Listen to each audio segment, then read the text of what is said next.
berdoa dalam nama Bapa dan Putra dan Roh Kudus. Amin. Allah Tritunggal Maha Kudus, syukur berlimpah kami haturkan kepadamu atas perkataan penyelenggaraan hingga pada saat ini.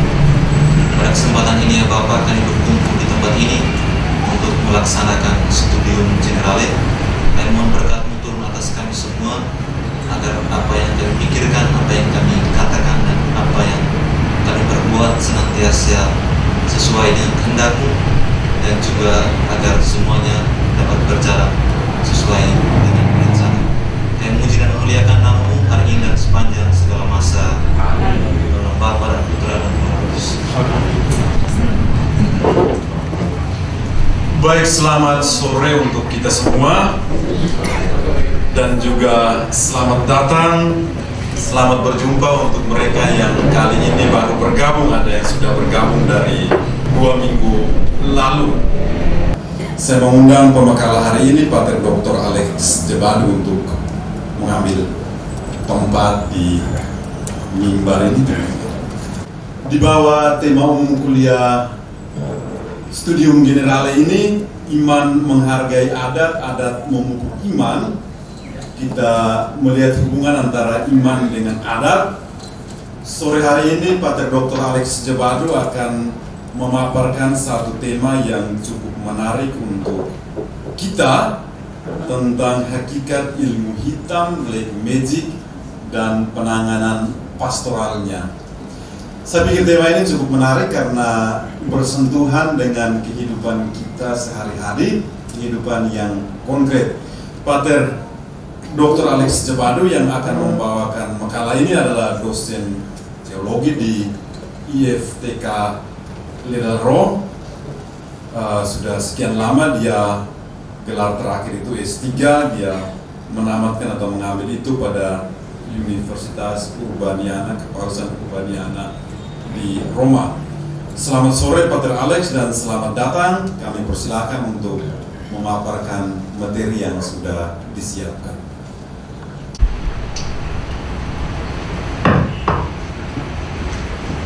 Baik, terima kasih. Selamat sore semua. Terima kasih kehadiran dalam rangka kuliah umum sore ini dengan tema tentang ini. Sudah sejak minggu lalu saya diganggu oleh baru teman Jilid.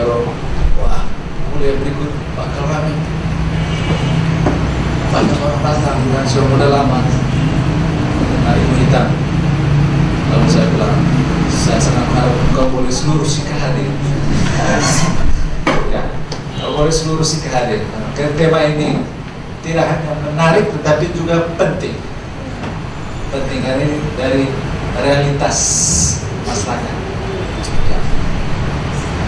Kita seharusnya belajar untuk mengetahui apa ini. Kita akan berusaha melihat itu apa itu ilmu hitam.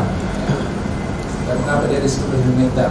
Dalam bahasa Inggrisnya, lazim selama ini dikenal dengan nama itu black magic.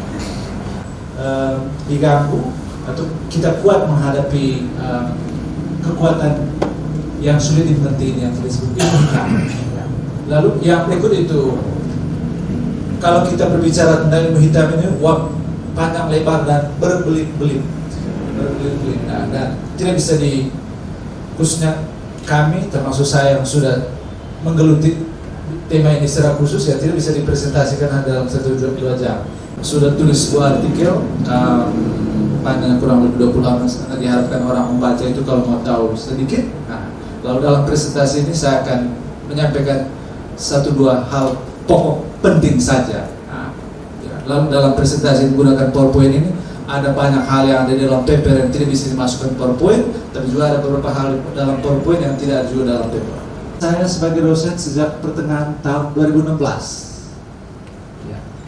Dan studi ini dibuat dalam rangka simposium internasional tentang masalah suami se-Asia Pasifik di Tagaytay, Filipina pada bulan April tahun 2017.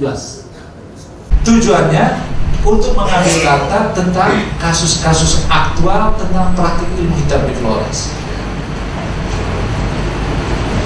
Dan untuk saya, ini merupakan pengalaman pertama saya studi ilmu hitam. Saya sejak kecil di kampung sampai dengan dari kurang lebih 15 tahun, 20 tahun sampai 2017, ya saya hanya tahu juga ilmu hitam dalam bahasa Indonesia dan dalam bahasa Manggarai itu jantung, orang bilang, tapi aku persis dan bagaimana dan saya tidak tahu. Tapi sejak saya pelajari ini, saya bersyukur saya diberi kesempatan mempelajari ini. Terus salah satu hal yang perlu diketahui. Nah, dan dari penelitian maraton ini, beberapa hal berikut merupakan temuan saya. Pertama itu, bahkan masyarakat ya, terkejut dan sekaligus antusias dengan penelitian ini. Setiap kali saya sebut, misalnya di Manggarai itu jantung, dan di ND, Polovera, lalu atau di Sika, WMR, semua orang di saya ke kota lalu itu artinya mereka tahu Pak. Ada itu yang saya alami waktu itu. Walaupun apa betul. Nah itu artinya parah ini menjadi bagian dari hidup mereka. Nah, lalu kemudian itu masalah ilmu hitam tetap menjadi salah satu duri yang mencederai kehidupan masyarakat hampir di setiap kampung. Lalu di setiap wilayah di Flores, meskipun pada masa lalu para pelaku praktik ilmu hitam ini dihukum dengan sangat berat, diekskomunikasi, bahkan ada yang dihukum mati, tapi semua cara ini tampaknya tidak bisa menurunkan praktik ilmu hitam. Di banyak tempat itu, di kampung saya masih ingat waktu saya SD itu oleh nenek saya dari pemimpin waktu itu dihukum dan makan tai babi di tengah kampung. Nah, saya masih ingat bagaimana dia makan tai babi, bisa sebanyak orang sudah terlanjur berbuat lagi dan bisa sebanyak orang. Dia bisa masuk karena terlalu kental. Dia bilang ambil air, nanti dia ambil air, tambah telek lagi, campur air dari bubur. Jadi, nah setelah saya tanya masyarakat waktu penelitian ini, aduh Pak, bukan hanya tahun 75, 80 waktu Pak, ternyata masih 5 tahun lalu, 7 tahun lalu di sini juga dihukum macam itu. Masih Pak. Jadi dihukum tapi tidak menyuruhkan persoalan. Ilmu hitam masih tetap dipraktikkan secara luas oleh warga masyarakat di Flores, baik oleh orang kampung maupun oleh orang-orang di kota yang dianggap sudah maju karena pendidikan barat. Di kota Rute Betawi bilang Momere. Momere ini sampai seorang pemuda beserta anaknya dokter tiba-tiba dapat sesuatu motor dalam orang ini benar-benar parah. Itu saya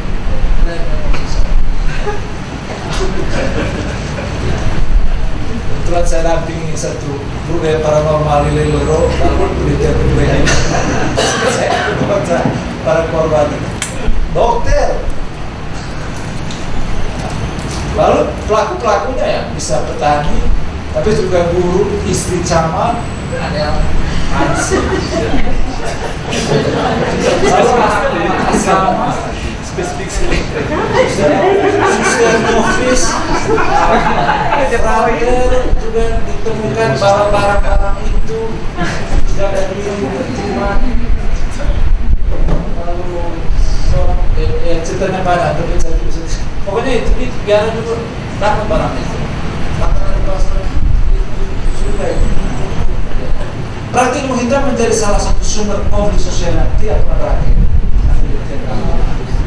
Nah, dalam praktik penelitian di tempoh hari, saya buat penelitian di Manggarai hanya untuk menanggung kasus-kasus itu saja. Di 7 wilayah di Kabupaten Manggarai Barat, yang pertama dalam gambar ini, dari tahun 1992 sampai 2014 ada 25 kasus pembunuhan dan percobaan pembunuhan terhadap para pelaku praktik ilmu hitam. Saya hanya sanggup untuk pergi ke wilayah ini. Satu di Grand Patera Felicierbo, lalu satu di sini. Di wilayah yang berwarna ini, saya dapat informasi ada 25 kasus pembunuhan dan percobaan pembunuhan dari tahun 1992 sampai 2012. Ya, wilayah lain ini kita belum punya data. Bisa jadi ada. Lalu pada tahun berapa ini? 2018 ada berita media Indonesia Online dukun santet, seorang bidan di lembaga dibaca tetangganya hingga sekarang. Jadi seorang bidan dituduh santet, kita tidak tahu sejauh mana itu benar, tetapi yang jelas ada kasus berita santet, seorang bidan dituduh santet lalu dibaca hingga sekarang. Yang berikut, ilmu hitam.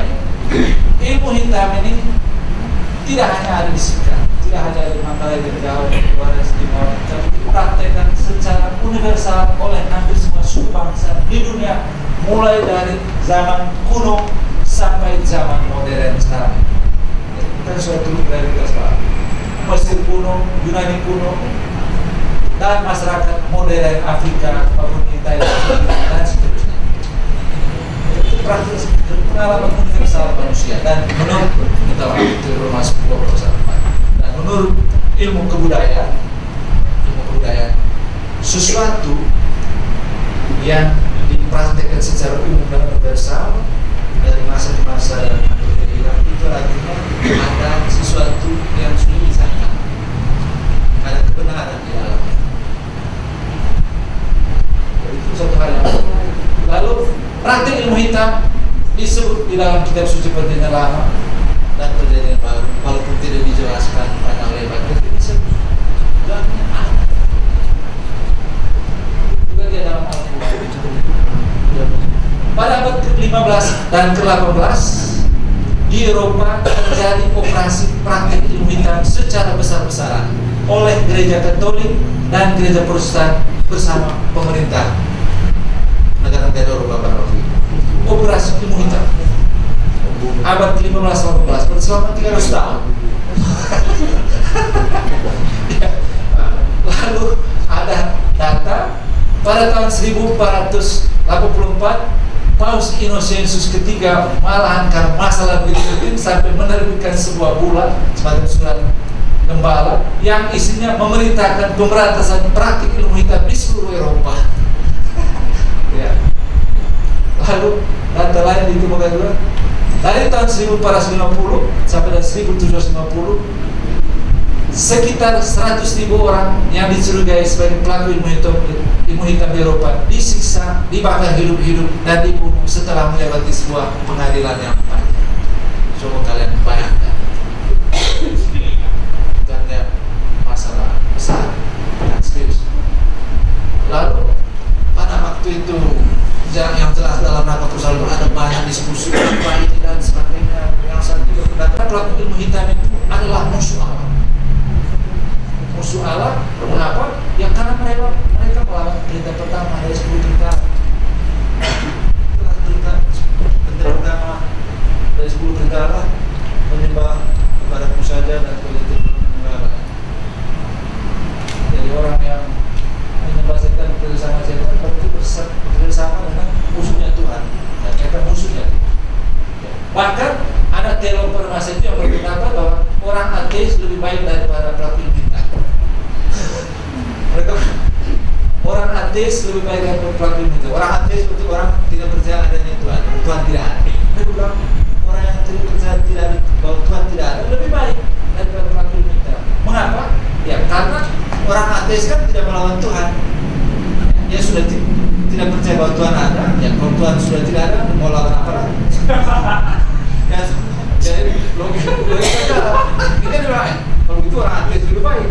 Dia tidak lawan Tuhan, kan dia tidak percaya Tuhan ada, lebih baik. Kalau sudah tidak percaya Tuhan, mau lawan apa lagi? Sedangkan pelaku ilmu hitam, dia tetap percaya bahwa Tuhan ada, tapi dia dengan sengaja pilih berada di seberang bersama setan, lawan Tuhan. Hal ini lebih buruk, karena itu kejar mereka. Dari para waktu sebelum berubahnya mereka berusaha harus berubah. Ateis tidak, bukan berusaha, mereka bisa berapa Tuhan. Oke, nah sedikit tinjauan perpustakaan. Publikasi termasuknya terbitan buku yang kuno, Romawi kuno, Eropa, dengan suku-suku Afrika, Latin, Asia sangat banyak. Sudah ada banyak penelitian tentang ilmu hitam di depan kita, sangat banyak. Saya sendiri sudah koleksi lebih dari 100 buku.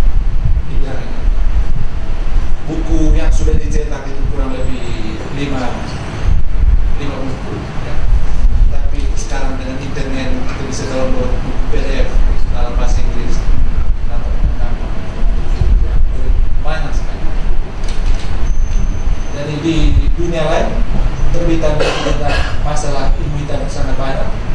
Tapi publikasi tentang praktik ilmu hitam di Flores sangat minim. Sangat minim. Nah, tentang kebudayaan Flores dan agama-agama Flores sudah ada banyak peneliti yang buat penelitian tentang agama dan kebudayaan di Flores, termasuk peneliti pertama itu para misionaris SVD. Antara lain itu Pater Paul Arn di Manggarai, Fabio di Manggarai, dan saya di Manggarai. Tidak, Paul Arn ini peneliti SVD untuk wilayah Ngada sampai dengan Flores Timur, Fabio di saya untuk Manggarai. Dan mereka buat penelitian. Tapi dalam penelitian mereka hanya menyajikan data-data umum tentang pembagian roh-roh dunia. Bahkan mereka bilang dalam penelitian mereka bilang, wah, ternyata orang Flores ini tidak kafir seluruhnya, mereka juga percaya Tuhan Allah yang mati dengan nama Manggarai, Manggarai, orang ini, orang Guantanegara, Manggarai, Flores Timur, lalu Sika itu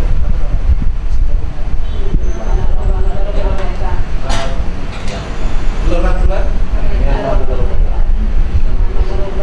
Amalaro bulan deta nian tanam nian tanawak Amalaro bulan deta nian tanawak. Lalu wujud tertinggi Tuhan dengan nama mereka masing-masing. Dan ternyata mereka percaya adanya roh-roh.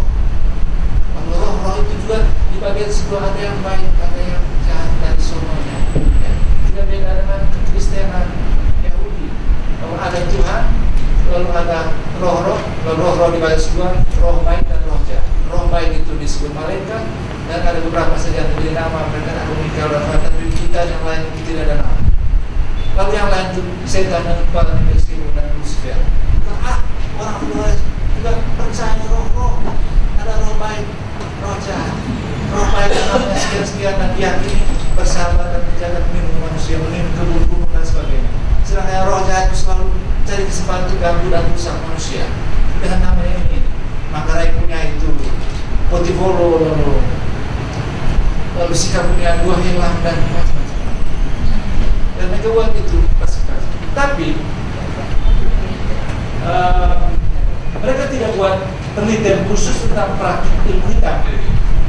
Mereka hanya identifikasi bahwa ada roh-roh jahat yang diyakini sebagai roh jahat. Tapi mereka tidak buat penelitian tentang roh-roh jahat yang dimanipulasi oleh manusia yang kemudian dikenal sebagai ilmu hitam. Bahkan Pater Verhe yang di Manggarai itu dia tulis sebuah buku besar dengan judul Manggarai Wujud Tertinggi, diterbitkan di Eropa dalam bahasa Inggris, dan membuat pernyataan di salah satu bagiannya bahwa masalah praktik ilmu hitam di Flores, khususnya Flores Barat, bukan merupakan masalah besar. Dia bilang it's not a big issue, bahasa Inggris. Jadi dia tulis tentang wujud tertinggi di Manggarai, dan salah satu pokok kecil dia buat catatan ilmu hitam bukan merupakan masalah besar di Flores. Dan buku itu terbit bahasa Inggris, ini sempat baca oleh banyak orang tentang para teolog dan sosiolog, antropolog, termasuk salah satu seorang profesor di Kanada. Dia baca,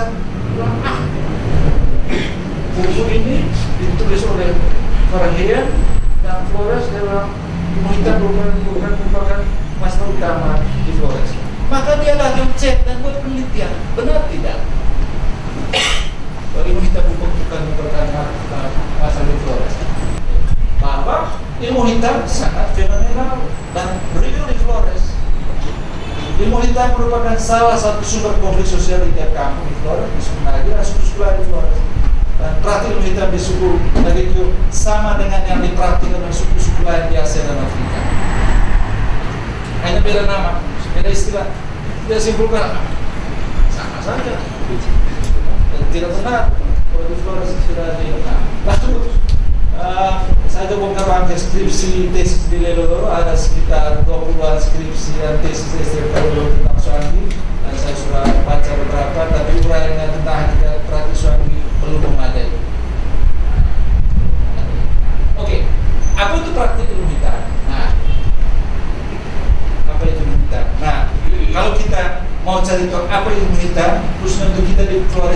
itu kita bisa tahu apa itu dari nama yang dipakai oleh masing-masing masyarakat tentang ilmu hitam itu.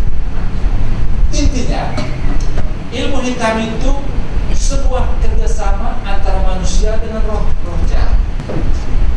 Manipulasi roh jahat oleh manusia untuk tujuan destruktif atau tujuan yang merusakkan terhadap orang lain maupun barang-barang miliknya. Kambingnya, kambing bisa mati, lalu tanaman bisa rusak. Lalu agen utama atau pelaku utama lapangannya adalah roh jahat. Bukan dia yang suruh, bukan manusia, tapi roh jahat itu. Jadi dia yang melaksanakan. Nah, di Flores, hakikat ilmu hitam bisa diketahui melalui nama-nama istilah-istilah dipakai. Di Manggarai, ilmu hitam itu entah solusi atau witchcraft itu disebut jantung. Lalu orang yang memiliki roh jahat itu disebut ata jantung. Nah, jantung dalam bahasa Manggarai itu racun. Bahasa Manggarai itu jantung, jadi orang beracun. Kalau kita beristilah, jantung artinya racun. Kata jantung adalah orang yang punya racun. Tapi bukan racun dengan racun biasa, racun dengan suruh roh jahat untuk merusakkan orang atau barangnya. Jadi orang memiliki racun. Sedangkan orang Nabi Keo, ilmu hitam, setan itu disebut polo. Lalu orangnya Atapolo. Atapolo terjemahan lurusnya Atapolo berarti orang yang mempunyai setan, yang memiliki setan, mempiara setan, atau bersahabat dengan setan. Lalu Endelio juga sama. Lalu Sika, UN, setan. Lalu orang bersahabat dengan setan, pakai setan itu atau UN, orang memiliki setan. Lalu kalau mengakang atau mengakang, Indonesia Swangi, orang bersuami. Swangi beda dengan roh jahat. Kalau roh jahat itu roh jahat yang belum dipakai oleh manusia. Tapi kalau dia sudah dipakai jadi kawan untuk kerjasama melakukan sesuatu yang buruk, maka dia jadi suami. Jadi kesimpulannya untuk sementara, istilah atau nama yang dipakai boleh berbeda-beda dari masyarakat ke masyarakat, dari suku ke suku, tapi esensi atau isi pokoknya tetap sama, yaitu bahwa praktik ilmu hitam dilakukan untuk menyakiti sesama manusia atau merusak harta milik orang lain dengan memberi mandat kepada roh jahat sebagai pelaku lapangan.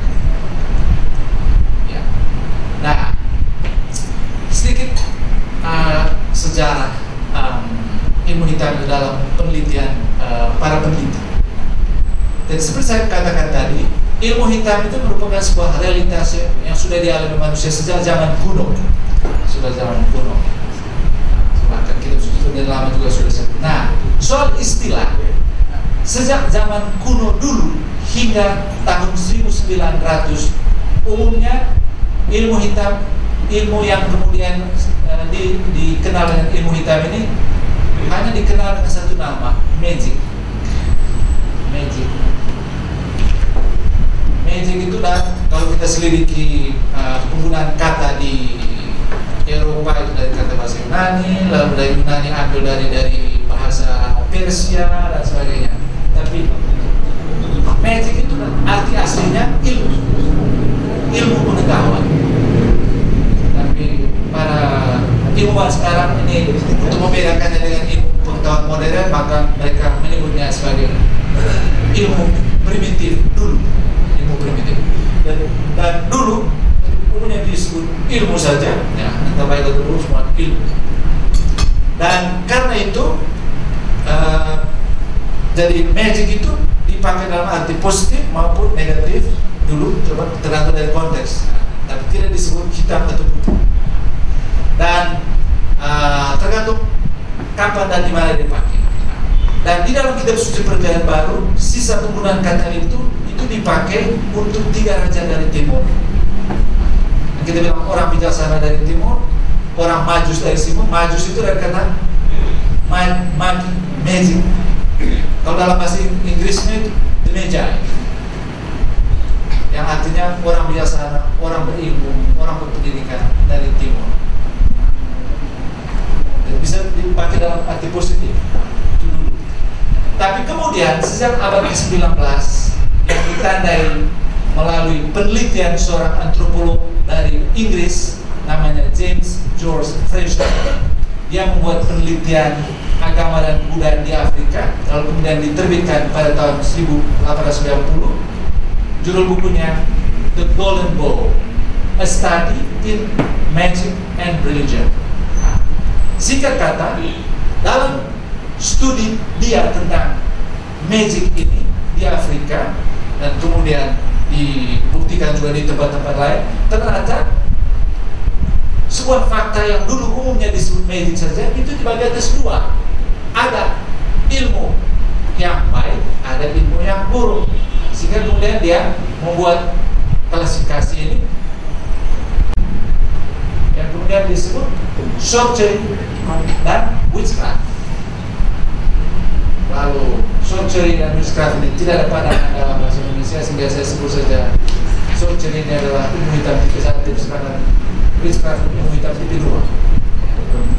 Nah, sekarang kita lihat perbedaan antara keduanya, ilmu hitam tipe 1 dan ilmu hitam tipe 2. Ilmu hitam tipe 1, pelaku manusia dan roh jahat itu berkolaborasi.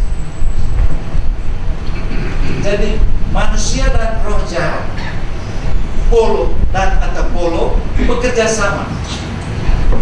Lalu roh jahat itu yang bekerja sama dengan antapolo, dan antapolo yang bekerja sama dengan polo yang bekerja sama dengan antapolo itu diyakini berada di dalam alam dunia dan senantiasa siap sedia, standby untuk dikontak dan diajak bekerja sama oleh manusia melalui sebuah kontrak khusus. Jadi kerjasama, jadi roh jahat itu berkeliaran tinggal tempat lain, lalu saya tinggal atau perlu tinggal, kalau ada perlu saya tinggal panggil tinggal telepon. Saya bilang ada apa? Saya tidak suka dia itu dan maka saya kemarin. Oh tidak, begitu. Beri saya sesuatu puji-puji dan akan itu semua. Dia jalankan akan semua. Jadi semacam sewa pembunuh. Sewa orang ketiga untuk dari dilukisnya begitu oleh para ahli dalam menjelaskan hakikat cara kerjanya. Jadi ibarat saya tidak bisa bunuh sendiri sampai musuh seluruh orang ketiga kasih dewa. Dan tinggal dia kontak. Itu ada titusnya disokong dalam penjara tertentu. Lalu roh jahat itu disuruh untuk mengeksekusi misteri yang merusakan itu atas nama saya sebagai ketua. Lalu sorcery atau ilmu hitam tipe 1 ini berlaku jahat pada saat-saat tertentu saja. Jadi saya sebagai antapolo, ya saya bisa bersama dengan bos selama ngomong baik dengan saya. Tapi kalau besok-besok berarti berlalu dengan saya akan panggil sama teman dan bukan sebentar. Ya, jadi itu maka dia sebut bilang bahwa roh jahat ini hanya pelaku jahat hanya pada saat tertentu. Dan pelakunya yaitu manusia yang jadi kawan dari roh jahat itu disebut dalam bahasa Indonesia sorcerer. Nah sekarang ilmu hitam tipe 2. Dalam ilmu hitam tipe 2 yang disebut witchcraft, roh jahat sudah tinggal dalam diri manusia sebagai pelaku ilmu hitam. Kalau yang ini tadi roh jahat tinggal di luar, yang ini roh jahat sudah bersarang dalam diri atau polo. Nah, tidak perlu panggil lagi. Dia ikut dia terus semacam sarang atau semacam pohon yang dia bertengger. Sehingga setan itu sudah menjadi semacam sifat kedua dari dia, semacam the seven soul dari manusia pelaku kita. Dan hubungan antara manusia dan roh jahat di dalam witchcraft ini sangat intim, permisi seperti hubungan suami istri, sangat intim. Intimnya seperti apa? Ya. Karena apa saja yang dialami dan dirasakan oleh tuan atau inangnya, entah suka atau duka, juga dirasakan oleh roh jahat. Ya. Kalau saya bermusuh orang, setan saja ikut marah ke sini, maka dia akan pergi, bahkan tanpa perlu saya suruh. Dia pergi sendiri. Ya seperti suami berkelahi dengan istri saya, diganggu orang ke situ, lalu setelah saya bertemu orang itu saya bisa serasa tanpa istri saya harus suruh saya. disiksa kemana saat itu aja malam istri saya belum betul saya sudah pulang. Nah, demikian juga setan itu. Kalau misalnya saya tagih uang pada orang itu, lalu dia punya ilmu hitam, lalu dia punya roh jahat itu, dia tersinggung. Lalu sebentar malam dia roh jahat datang, ngaku saya tanpa orang itu suruh. Oke. Dan witchcraft jahat secara permanen. Kalau ini hanya berlaku saat tertentu, ini jahat secara permanen. Dan pelaku manusia, pelakunya atau manusia biasanya dalam bahasa Inggris disebut witch. Nah, bahasa Indonesianya tidak ada istilah, tapi di dalam bahasa daerah masih suku pasti ada. Nah, lebih lanjut, ciri-ciri lanjutan dari witchcraft. Witchcraft merupakan turunan. Nah, ini perlu diketahui. Paling kurang menurut hasil penelitian para peneliti di banyak tempat di dunia, itu turunan. Turunan bukan berarti bahwa begitu seorang lahir dia langsung punya ilmu hitam, tapi maksudnya kakek nenek orang tuanya pasti punya setan itu dulu, atau neneknya pun dapat ilmu hitam dan punya setan itu dulu. Karena mereka meninggal, maka setan itu ibarat burung cari pohon baru untuk bertengger, cari anak atau cucu. Jadi Islam turunan, sehingga nanti salah satu anaknya pasti dapat itu. Setan itu pindah ke dia tanpa bahkan tanpa 10 tahun yang bersangkutan. Tulis kreatif tanpa disadari orang bersangkutan. Dan umumnya kalau kita perhatikan di masyarakat, orang bersangkutan waktu masa muda, kecil masa muda karakternya lain, tapi setelah umur sekian tiba-tiba dia berubah karakter. Kalau diperhatikan itu ya masyarakat berubah karakter. Nah, itu ada salah satu setan suruh pindah tanpa sepengetahuan dia dan di luar kendali dia, dan itu yang kasihan dan itu yang kita perlu pahami juga dalam masyarakat, supaya kalau ada orang macam itu kita jangan langsung ultimatum mempersalahkan dia dan sebagainya. Dan di luar kendali dia, dia pindah dan dia akan tahu itu nanti sampai orang lain memberitahu dia, orang yang punya mata tajam, mata pintar untuk indra tentang paranormal juga, atau anak kecil itu saya lihat waktu itu ada seksual sampai orang lain beritahu dia malah sesuatu berbeda. Kalau pelaku manusia dan itu terakhir saya tahu ada setan pilihan kan, lalu karena hubungan begitu intim antara pelaku witch dan roh jahat itu, maka khususnya di Manggarai mereka sebut roh jahat itu sebagai Ronawa. Rona itu suami, Pak itu suami simpanan. Kalau pelakunya perempuan, kalau pelakunya laki-laki, setan itu disebut sebagai istri simpanan. Lalu kan hubungan begitu intim antara metapolo dengan UM dengan roh jahat itu yang bersemayam 24 jam dalam diri metapolo atau UM, maka roh jahat akan ikut memusuhi semua orang yang menjadi musuh dari Tuhan yang menjadi ingat. Sebenarnya saya katakan tadi hubungan begitu intim suami istri ya, dia akan memusuhi semua orang yang menjadi musuh saya kalau saya punya setan, dan dia akan pergi serang tanpa tunggu saya suruh dulu seperti saudara tadi. Dia akan keluar, setan itu akan keluar, selalu diyakini keluar melalui ruang pantat. Tapi semua masyarakat percaya, Manggarai juga percaya, di Jawa juga percaya. Percaya sama, saya juga heran loh. Jadi keluar melalui pantat dengan mengambil rupa manusia, seperti rupa manusia dari pantat, lalu telanjang. Mengambil rupa manusia, ambil rupa dari Tuhan yang sedang tidur itu. Sehingga nanti waktu orang lihat itu, lihat Tuhan, jangan kira dia itu, dia bisa tanya ambil rupa dia. Lalu selalu mereka saksikan dia telanjang sambil mengeluarkan cahaya merah, sehingga orang Endelio nanti perang setan merah dan langsung mengendap pergi mencari korban yang tidak suka. Manggarai Nara, Afrika dan seterusnya percaya hal yang sama. Bahwa dia keluar dari pantai berarti gelap, telanjang, warna merah dan seterusnya. Karena itu roh jahat itu yang seksual itu disebut oleh orang Rute disebut Potilaco. Poticetan laco itu telanjang, setan telanjang. Orang Manggarai Barat itu dua kata telanjang itu bola, poti bola, sama saja. Lalu kami di Manggarai Barat kampung saya selain poti bola itu poti ngeping. Ngeping itu telanjang, ngeping itu artinya mengintip dari setan itu keluar dan langsung mulai mengintip menjadi orang. Lalu orang nada sepuluh merah, setan merah karena yang keluar dari pantai adalah warna merah. Juga telanjang, tapi mereka tidak pakai kata ini penekanan telanjang, tapi mereka tekankan merahnya dengan polo merah. Jadi dia polo buri merah lebih lengkap lagi, setan merah keluar dari pantai. Jadi mereka Sika juga begitu, UNUB merah, setan merah keluar dari pantai. Jadi lebih. Nah, yang berikut, praktik ilmu hitam merupakan sebuah fakta dan real meskipun sulit dimengerti secara rasional bagaimana ia beroperasi.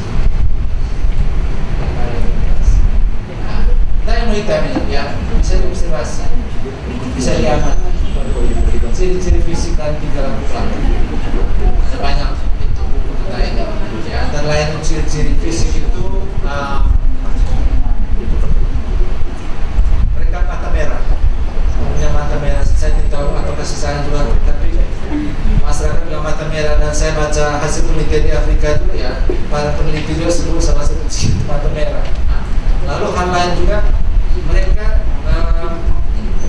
tidak dekat dengan barang-barang suci, termasuk menghindari pegang tangan dengan orang-orang yang dekat dengan Tuhan sehari seperti Patero, Suster atau Abang terus sekalipun, tapi yang berhidup suci sulit pegang tangan. Kalau mereka pegang tangan harus sementara dan tidak lama. Kenapa? Tapi diyakini kalau mereka yang punya kekuatan jatuh pegang tangan orang yang bersih dan dekat dengan Tuhan, mereka merasa ada getaran listrik karena akan terpelanting, karena dia tidak kuat dengan yang bilang. Lalu yang lain itu pelaku, ada beberapa pelaku yang tertangkap basah dan diadili menurut hukum adat. Dan dia di hukum adat dia sudah disiksa dan punya kita yang dengar kasus-kasus pengadilan tentang orang hitam di kampung-kampung, kita selalu persepsikan masyarakat kejam. Tapi setelah saya teliti, ternyata melalui mereka sampai hukum, bahkan ada yang setelah melalui proses yang panjang. Jadi tidak sekedar turun gitu sudah langsung, tidak. Setelah ada bukti banyak dulu, lalu dia panggil dan diadil cukup panjang dan akhirnya. Nah, kalau saya cerita kasus ini, kalau waktu saya cerita satu kasus. Lalu pelaku yang tertangkap basah ini ya banyak yang mengaku bahwa mereka memiliki ilmu hitam, punya jiwa, pisau, minyak, bahkan ada buku daftar korban yang sudah mati dan daftar calon korban. Udah cerita kasus sekarang, ada sebuah kasus di Manggarai yang saya teliti, kejadian saya teliti 2017, lalu kejadian itu tahun 2014. Singkat kata, pelaku itu saya bisa cerita kasus ini sekarang, sebelum kita lanjutkan. Saya ke situ, benar-benar di kampung ini dulu pernah itu kasus pembunuhan orang hitam terjatuh. Saya ke situ, sakit 1-2 hari mati. Sedikit meninggal, lalu kemudian itu padi sawah mereka yang diperkirakan 10 karung itu kita mengetahui hanya 2 karung. Lalu tidak mungkin serang penyakit biasa, kasih apa orang tua ini. Lalu mereka sepakat, kita cari sudah siapa sudah buat usaha ini. Mereka sepakat, kita cari penyakit, kita bantu orang pintar. maksudnya paranormal. Nah, kita cakap, oke, kalau nanti kalau datang orang itu, kita bukan, tidak jangan. Tapi sebenarnya kesempatan, panggil orang pintar. Dan orang pintar yang mereka pakai itu satu bantuan Islam dari Rio. Dan kampung itu dengan Rio itu jaraknya 40 kilo. Orang Islam itu Islam. Asal betul itu dipanggil sudah datang, lalu semua warga kampung itu dikumpulkan pada hari H. Dari anak kecil sampai nenek-nenek berkumpul. Nah, acaranya panjang lebar, tapi intinya saya langsung berinti. Karena betul itu beri di muka dan suruh mereka semua warga kampung dari kecil sampai tua jabat tangan dengan dia satu persatu. Lalu sekian banyak orang. Dari sekian banyak orang, ada satu begitu pegang tangannya dia langsung terpelanting, terlempar dia. Lalu orang berani suruh dia bangun, bantu dia bangun, lalu duduk di kursi, lalu melanjutkan pegang tangan semua. Dan hanya satu yang terlempar. Lalu kemudian sudah dia mungkin, ya, yang punya itu dia yang jatuh tadi itu. Gitu. Jadi tandanya. Lalu kemudian lalu diumumkan bagaimana? Lalu kemudian pemimpin kamar hasilnya itu keren muat. Tujuan kita itu mencari orang siapa di antara kita di kamar yang pakai itu. Nah, tadi orang itu kamu tanda-tanda itu kamu terganggu betul aja kamu jatuh terpelanting itu. Ya kamu mengaku, oh dia mengaku, oh gitu. Nah itu dah. Aku tuh bilang hanya kamu yang jatuh, kami lain tidak. Oh tidak, itu kan tadi malam saya bisa tidur. Tidak tidur itu kan. Kami sudah tadi malam itu kok, tapi tidak jatuh tadi. Tapi dia menyangkal. Lalu paranormal orang Islam dari Rio itu bilang, tugas saya sudah sampai di sini. Ya. Nah, sekarang urusan kamu. Lebih dari itu, kita tidak bisa menghukum orang sebelum dia mengaku dengan bebas. Ya. Kalau dia terima, tidak boleh. Dia bilang, nah sekarang urusan kamu. Dia pulang. Lalu kemudian setelah betul pulang, mereka bilang, tidak bisa. Kalian punya ilmu itu. Nah, lalu dia tetap tidak mengaku. Kalau begitu kita sumpah di rumah adat. Karena kita tentukan satu hari sumpah di rumah adat, seluruh warga kampung hadir dari anak kecil sampai orang tua. Sumpah adat itu isinya kami di Manggarai itu, ya, sumpah adat dengan potong ayam hitam, pegang ayam hitam, lalu sumpahnya dengar semua, kalau dalam bahasa Indonesia, dengar semua saudara-saudari warga kampung ini dari anak kecil sampai besar, dan juga semua roh orang-orang meninggal yang sudah meninggal, dan juga engkau Tuhan Allah yang mati, dengar sumpah saya. Kalau saya mempunyai ilmu hitam, maka begitu ayam ini dipotong sebentar, maka saya dan anak-anak istri saya dan turunan saya juga akan mati pelan-pelan seperti ayam ini sampai tidak ada sisa lagi. Tapi kalau saya tidak punya ilmu hitam, ayam ini potong dan mati, saya tetap hidup dan sehat. Saya akan berkokok seperti ayam jantan dan sebagainya. Saya tinggi sampai di langit. Lalu itu isi sumpahnya. Lalu ayam itu dipotong. Lalu darahnya ditaruh sebuah piring. Nah biasanya potong sampai lehernya terputus. Lalu ayam itu dibuang gitu di halaman kampung. Lalu saat selesai, tunggu hasilnya dia berapa hari mati atau hidup terus, nanti masih keluar. Lalu satu anak muda bilang, weh keren, muat, kau minum itu darah ayam di piring. Tidak perlu. Tidak kau minum. Tidak perlu. Acara adat kita dari dulu nenek moyang itu hanya sebatas itu, tidak acara minum darah ayam itu bukan terbaik. Ya memang benar itu. Tapi kalau kamu minum tidak apa-apa juga toh. Itu kan darah ayam sehat tadi itu. Ayam sehat itu. Kau minum saja.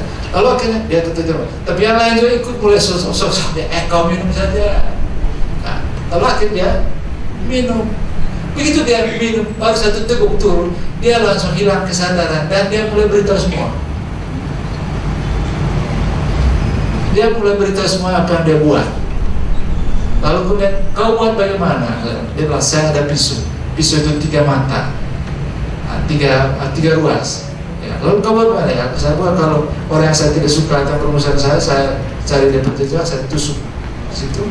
Kalau saya buat sakit dia tusuk satu ruas dulu, kalau saya buat kaki berat tusuk sampai dalam, kalau mati tusuk semua.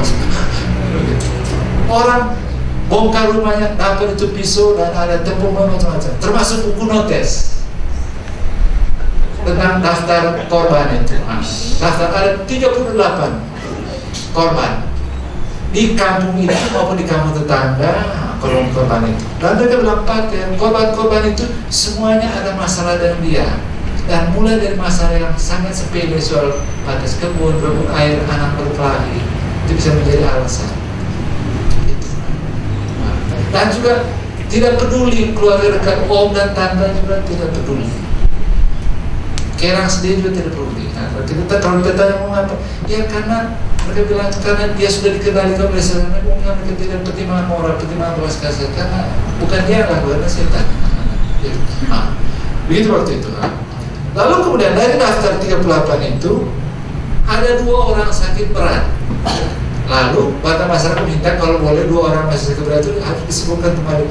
Dia bilang gue tidak bisa. Dia bilang saya hanya bisa buka tapi tidak bisa tutup. Maka orang marah. Dan akhirnya rame-rame pukul sampai dia mati jam 3 sore. Ya kan? Lalu kemudian mereka sepakat kuburkan semua kayu yang mereka pakai untuk pukul dia. Dan waktu dia teriak, tolong, tolong. Ya.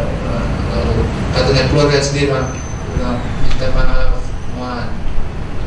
Kalau dosa karena selingkuh atau perkosa orang istri orang kan bisa tolong, tapi itu tidak. Bagaimana? Lalu dikuburkan, lalu sepakat jangan beritahu siapa-siapa termasuk polisi, tapi tetap bocor juga. 2 minggu kemudian polisi datang cek lah, kepala kamar polisi mengaku, tapi kami kurang berani prosesnya sekian-sekian. Kalau mau tangkap seluruh di kampung. Tapi polisi itu bisa. Akhirnya singkat kata mereka bilang 2 anak muda dikorbankan untuk ditahan atas nama mereka semua. Lalu diadil lute ya karena latar belakang demikian, lalu saksi lengkap ya tetap masuk penjara, tapi tidak lama, hanya 2 tahun lalu selesai. Tapi kalau pembunuhan murni tidak mungkin 2 tahun. Jadi itu salah satu kasus. Apalagi mengaku perbuatan dan sumpah untuk ilmu hitam secara permanen. Dalam sebuah operasi ilmu hitam secara pastoral di sebuah paroki, para pelaku ilmu hitam juga mengaku dosa ini dan jumlah korban yang meninggal akibat ilmu hitam. Nah, ini di paroki saya. Pernah satu tahun berapa tahun, 5 tahun silam atau 10 tahun silam juga terjadi ketegangan masalah ilmu hitam. Begitu tegang sampai curiga satu sama lain, ketidakman. Sampai setiap rumah itu setiap sore bakar bahan sepanjang tahun, akhirnya bahan sudah habis lagi. Repot cari bahan. Karena umumnya itu juga satu, saya termasuk pindah ke tema lain. Umumnya masyarakat kita di mana saja selalu percaya bahwa setan itu tidak tahan dan bau-bau yang busuk, bau-bau yang bau karet gitu. Nah dulu kalau kita tanya-tanya orang tua, kalau bayi lahir itu katanya bayi itu sangat rentan dengan setan, maka mereka pakar barang-barang yang bau busuk, termasuk dulu sebelum ada karet dan bahan itu, sendal-sendal itu pakar takut kerbau itu tajam gitu. Kalau sekarang tambah dan bahan kita pelajari. Tapi setelah saya pelajari ternyata itu juga kepercayaan umum Eropa dulu. Bahasa Eropa karena lama-lama Eropa itu percaya bahwa setan takut, tidak suka yang busuk-busuk itu. Dan kemenyan dupa yang dipakai di gereja itu diambil alih dari kepercayaan lama Eropa itu. Ya itu dupa altar itu dari gereja perdana. Mari kita buat dupa usir setan supaya persembahan ini untuk Tuhan itu tidak dimakan oleh setan. Dan itu bentuk infiltrasi gereja Eropa. Setelah saya pelajari kemarin soalnya kurang ajar gereja. Ya ternyata ambil alih dari agama lama semua. Lalu tinggal kita belokkan, biarkan doa kita membumbung seperti asap dimakan Tuhan. Tapi aslinya tuh usir setan yang bagus dari kemenyan itu. Dari itu sudah di mana tadi saya? Oh ya, pengakuan ini. Nah, masih cerita di kampung tadi. Jadi mereka bingung sekali. Lalu akhirnya satu waktu mereka, ayo kita mesti minta bantuan pasal paroki ini. Pasal pater ini Romo, waktu itu ada satu Romo adik kelas 5 tahun dewasa. Romo itu kita mesti kami ada masalah ini, tolong tangani. waktu saya wawancara kembali tentang pengalaman ini, Romo betul saya, pada waktu itu saya bingung, saya mau tolong bagaimana? Dililirkan tidur tentang suami. Ya, dia bilang, saya baru tahan 3 tahun imam. Ya, so, pastoral umum lain juga masih bisa belajar. Sekarang bagaimana yang kita sama saya waktu itu bingung. Tapi umat datang ke saya. Nah, lalu akhirnya kami didesak, maka saya panggil Dewan Perugi dan mulai diskusikan bagaimana cara menanggapi soal ini. Maka memang waktu itu kami sepakat, kami buat upacara pembasmian ilmu hitam di tiap kampung di seluruh Perugi. Tapi mereka beri nama yang sangat halus, itu upacara permandian kampung. Kalau bahasa Melayu itu cebombil, memandikan kampung penyucian kampung boleh katakan. Lalu begitu, ya kami sepakat waktu. Lalu bagaimana cara? Ya waktu itu kami karang saja agenda pastoral. Jadi ya kan karang agenda pastoral. Jadi kami buat program, kami pergi setiap kampung buat acara penyucian kampung itu. Hari pertama kami diskusi dengan warga masyarakat, tua-tua dan masyarakat yang ada di tiap kampung, diskusi tentang apa yang mereka tahu tentang ilmu hitam itu. Begitu. Lalu pada jam berikut itu rekoleksi diberikan oleh Pastor Perkenalan 1 jam dari kitab suci. Lalu sesudah itu supastra ada di Batu Punen perundang-undang yang kami di sana sebut Compa. Supaya di situ perkeluarga besar. Ya. Supaya di situ pegang Anita, lalu seluruh anggota keluarga ada di belakang, lalu mengambil Tuhan Allah yang baik, nenek moyang dan segala macam, dan semua anggota keluarga kamu ini. Jadi saya berjanji, umumkan. Kalau saya tidak mempunyai ilmu hitam, maka dan yang tidak punya ilmu hitam, maka saya akan mati dengan ayat ini ya. Kalau tidak, saya akan hidup terus. Dan kalau saya punya, dan saya tidak buang, maka saya sekali. Jadi jangan bunuh masing-masing. Taruh di batu mahe atau batu puran-puran macam-macam. Dan itu terus setiap keluarga. Lalu sesudah itu pada dilanjutkan pengakuan pribadi. So gitu. Kalau saya bilang, mereka datang. Dan yang datang itu termasuk mereka itu. Yang punya suami. So, mereka mengaku. Itulah karena orang-orang itu keluar dari parkir, maka saya tidak tahu karena saya keluar. Ya, tapi saya betul. Mereka mengaku punya dan korban-korbannya. Mereka mengaku. Dan waktu itu saya beritahu mereka bahwa itu sangat bahaya, tidak boleh dengan berkorban. Habis hukuman Tuhan kalau mati dan kira-kira tidak boleh lagi buang. Ya. Lalu sesudah itu umat protes Romo harus umumkan siapa yang punya dan siapa yang tidak punya. Dan waktu saya katakan, no, kalau kamu sudah serahkan kepada saya cara menanganinya, maka kamu harus ikut saya. Cukup saya yang tahu siapa yang punya dan siapa yang tidak punya. Jadi saya masih menceritakan bukti bahwa pelaku itu mengakui. Lalu beberapa paranormal bisa mendeteksi medium-medium praktek suci. Ya. Jadi ilmu hitam itu bisa bekerja melalui perantara yang kita sebut medium itu. Dan paranormal bisa mendeteksi, bisa mengetahui bahwa ada singkat kata medium-medium itu seperti akar kayu, ada radiasi negatif yang merusakkan atau yang destruktif, dan hanya bisa dijinakkan dengan air berkat dan garam berkat, khususnya untuk kita orang Katolik. Ya. Dan diduga kuat energi negatif atau gas beracun ini yang membuat korban sakit, atau kalau itu pada hewan mati. Dan paranormal ini umumnya tahu praktek ilmu hitam, tapi mereka memilih untuk tidak mengumumkannya. Masih berkata itu apa itu paranormal, dan orang banyak percaya paranormal. Yang paranormal itu fenomena umum. Paranormal itu dari kata para dan normal. Para dari bahasa Yunani artinya sesuatu yang melampaui. Kalau bahasa Inggris beyond, melampaui yang normal. Artinya orang paranormal itu orang-orang yang mempunyai kemampuan khusus untuk bisa mengetahui sesuatu pada masa lalu atau pada saat ini atau sesuatu yang terjadi masa datang melalui instrumen di luar 5 indera itu. Kita manusia umumnya mengetahui sesuatu di luar diri kita karena 5 indera. itu mata, bahwa ada sesuatu di sini, walaupun dia tidak bunyi, ya saya bisa lihat mata ada sesuatu. Ya. Tapi juga bisa dengan telinga, walaupun saya tidak lihat otot di luar itu, tapi kalau dia bunyi, ya, tapi saya bisa tahu ada sesuatu di luar karena bunyinya bisa sampai telinga saya. Ya. Kemudian sesuatu apakah dia ini pahit atau manis, ya saya tidak bisa tahu dengan mata atau telinga, tapi dengan lidah. Ya. Kemudian sesuatu apakah dia busuk atau harum, ya saya tidak bisa tahu dengan telinga dan mata, tetapi dengan hidung. Jadi 5 itu kita bisa tahu sesuatu oleh 5 itu. Tetapi paranormal bisa tahu sesuatu selain 5 indera ini. Ini foto paranormal sedang menggali medium sorcery. Ya. Ini hasil penelitian saya di kampung, kasus di kampung. Ya. Dengan bantuan cahaya senter, mereka bisa pastikan lokasi medium itu dengan melihat uap atau asap radiasi dari medium yang terkubur di dalam tanah. Dan setelah diperciki air berkat dengan sangat hati-hati, medium sorcery digali dengan sebuah parang.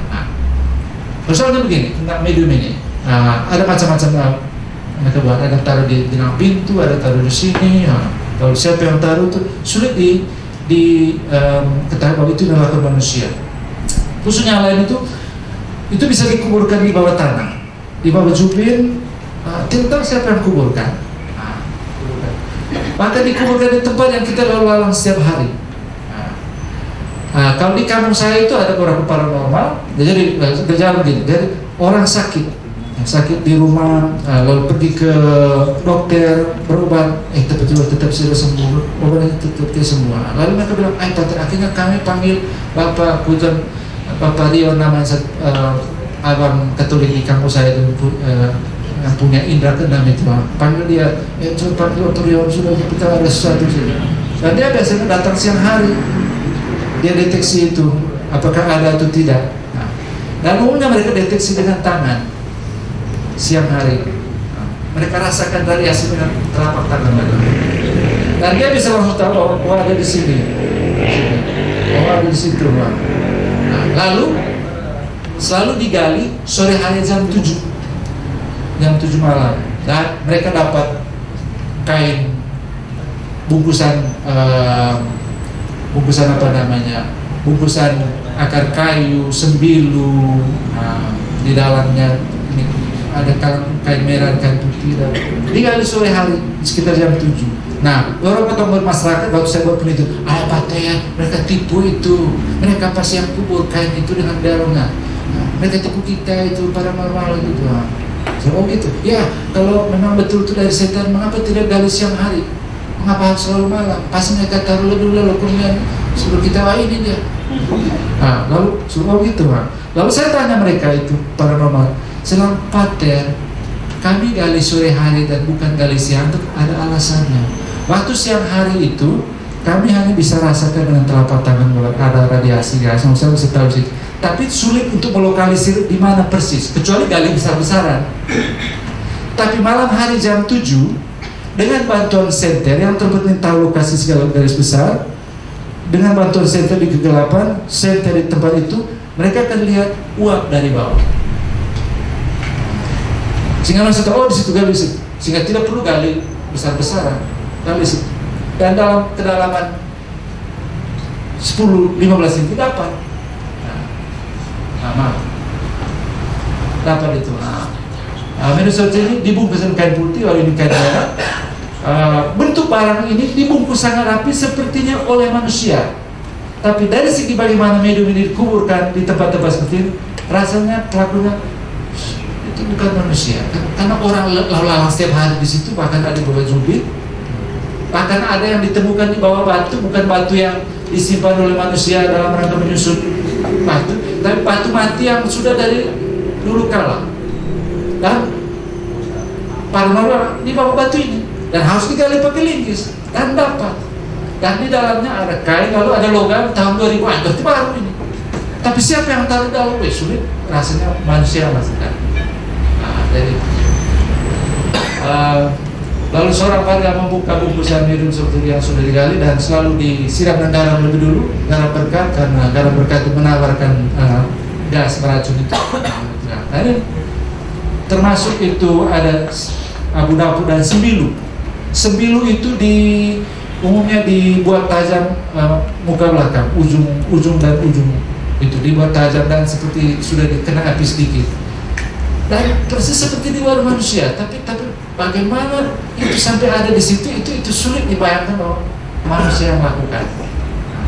Paku karat, AKK dan sebagainya. Nah, paranormal Brother Hilal Ledoloro bisa tes medium sorcery ini dengan alat avometer. Nah, ini dia. Alat avometer itu alat yang dipakai untuk tes baterai kalau ada masih ada arus atau tidak, bisa jarum lari. Nah, dengan alat avometer itu bisa diukur bahwa ada racun, ada reaksi yang disebabkan jarum avometer lari dan sebagainya. Nah, itu bisa dites. Wah, ada banyak kasus, tapi kita tidak waktu ceritanya. Nah, dan bisa Brother Hilal ini bisa bedakan sakit medis dan sakit non medis. Leloro itu sangat sibuk ke kamar hampir setiap hari orang datang, termasuk para perawat dengan baju seragam ke atas itu. Kadang-kadang Brother Hilal tidak ada, lalu sebab kamu mencari Brother Hilal dia, kamu betul baterai ini tidak bisa luar biasa. Dan bisa ada obat non medis. Sakit non medis itu bisa karena adanya fosfen di bawah tanah. Fosfen itu tulang orang mati. Jadi kalau banyak orang yang ditolong Brother Hilal selama itu sakit, perikrote tidak sembuh, tapi ternyata sewaktu mereka bangun rumah dulu 10-20 tahun lalu, mereka tidak pernah tahu bahwa di situ ada kubur. Dan kubur orang mati dalam rumah itu yang membuat salah satu dua keluarga tidak sehat dan ada jalan keluarnya. Dan saya bisa tidak semua. Dan juga bisa karena ada aliran air atau gas di bawah tanah. Juga bisa karena adanya logam berat di bawah tanah. Bisa karena struktur bangunan rumah yang salah. Dan bisa karena medium surgery dengan penangkalan yang masing-masing. Lalu motivasi praktek ilmu hitam bisa bermacam-macam, mulai dari hal yang sepele hingga hal-hal yang sangat serius.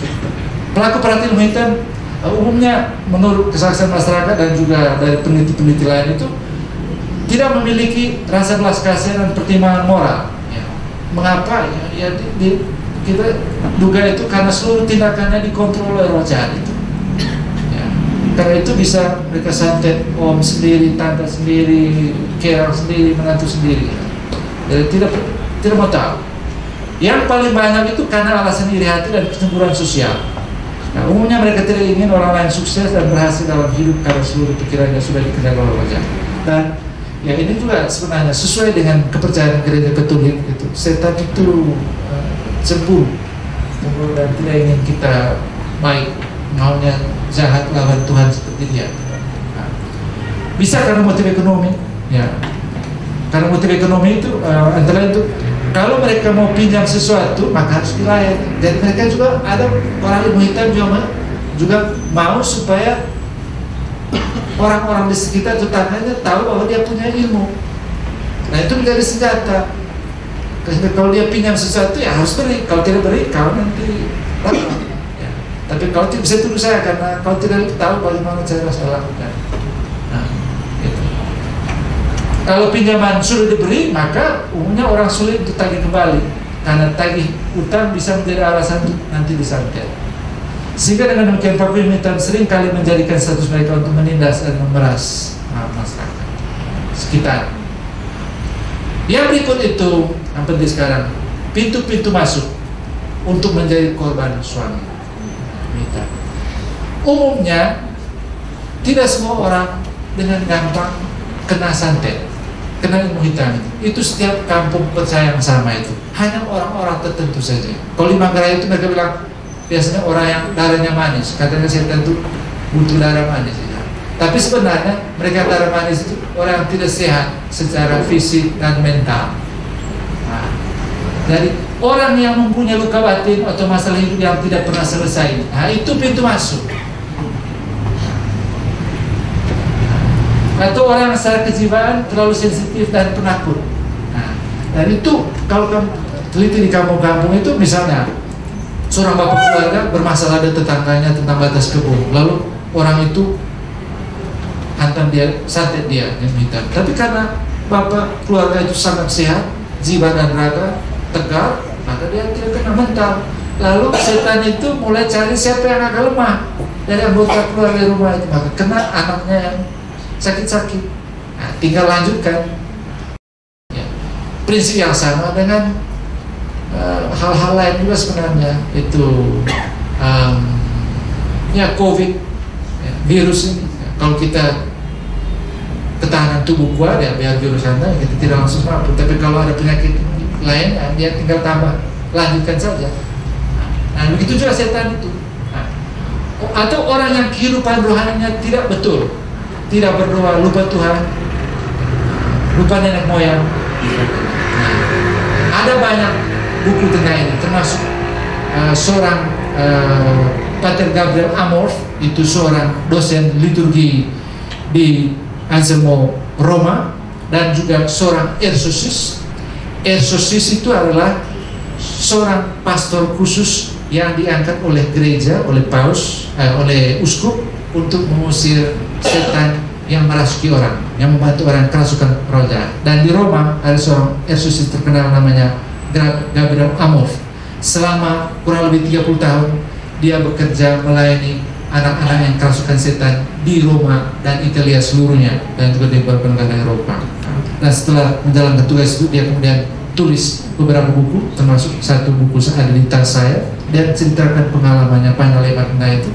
Lalu salah satu kesimpulan dia bilang, anak-anak Eropa yang kerasukan sebagian besar bermasalah luka batin dan sudah tinggalkan gereja. Dan untuk menolong mereka-mereka ini yang kerasukan roh jahat itu, maka syarat utama untuk menolong mereka adalah sembuhkan luka batin. Kalau itu luka batin karena kekecewaan orang tua atau pacar, itu harus disembuhkan. Ya.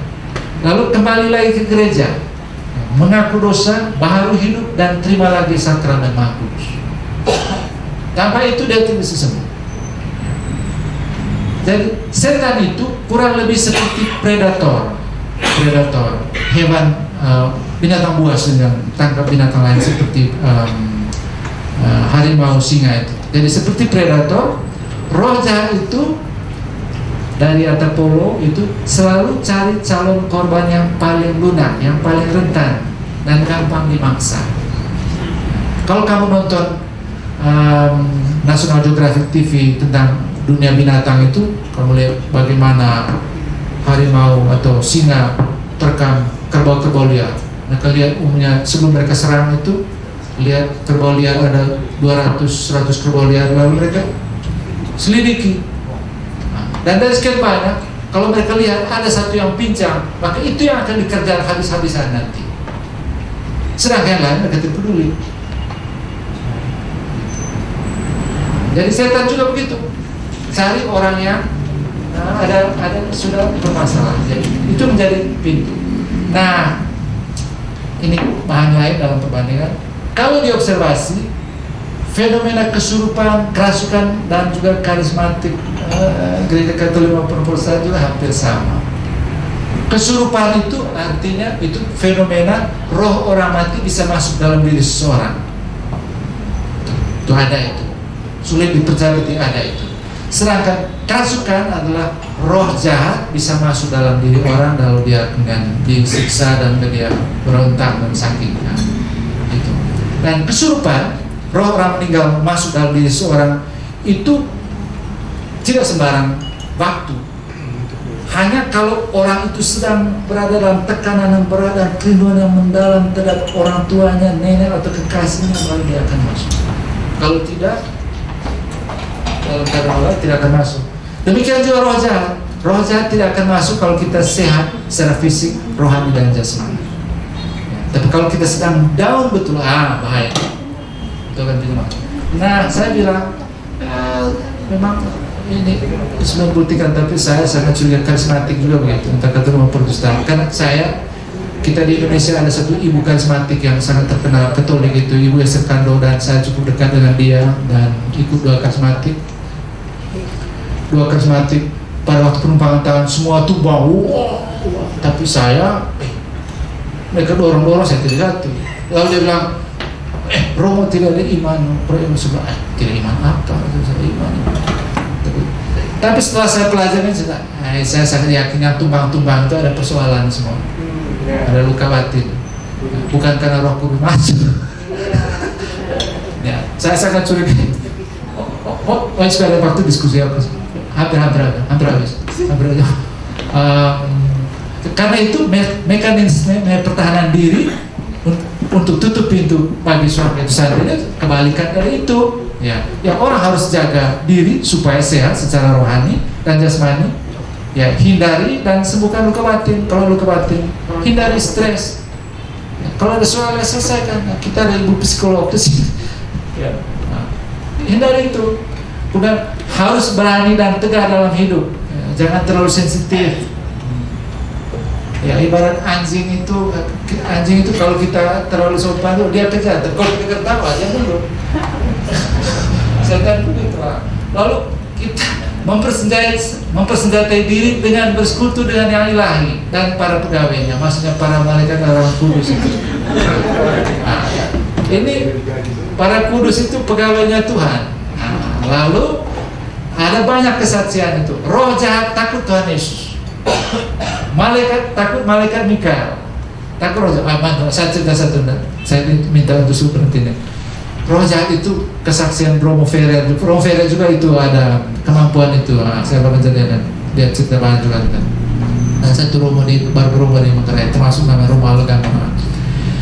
Kerja mereka termasuk Romo Ferrer bisa tahan baik untuk tidak jadi patus.